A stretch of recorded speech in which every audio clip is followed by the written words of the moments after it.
rumput Stadion GBK dibongkar, Coach Justin sindir stadion modern itu pakai roll, bukan sawah pakai ditanam.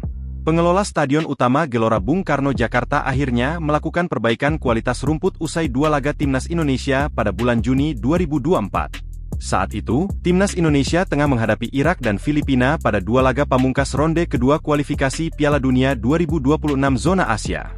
Tim asuhan Shin Tae-yong itu kalah 0-2 dari Irak dan menang 2-0 atas Filipina. Hasil tersebut membuat tim Garuda lolos ke ronde ketiga kualifikasi Piala Dunia 2026 zona Asia.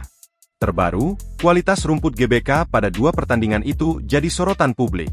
Pasalnya sejumlah titik di lapangan Stadion GBK mengalami kerusakan. Alhasil para pemain pun tidak leluasa mengalirkan bola. Selain itu, para pemain juga mengalami resiko cedera lebih besar di lapangan tersebut.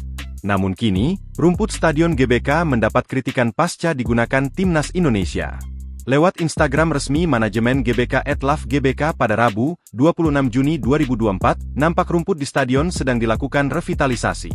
Saat ini sedang dilakukan pekerjaan revitalisasi lapangan Stadion Utama GBK, sebagaimana telah GBK lakukan pada tahun 2022 dalam rangka menyambut Piala Dunia U20 tahun 2023. Pekerjaan ini dilakukan dengan melakukan revitalisasi lapisan rumput agar dapat menyesuaikan dengan iklim dan cuaca, tulis keterangan Instagram tersebut.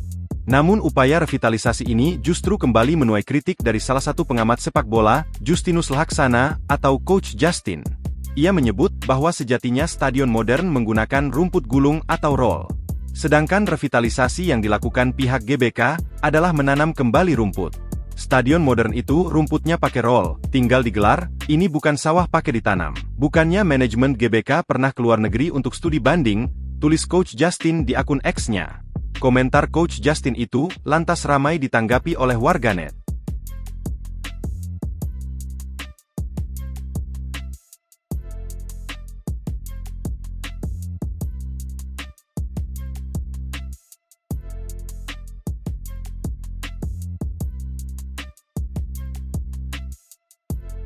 Download Tribun X sekarang, menghadirkan lokal menjadi Indonesia.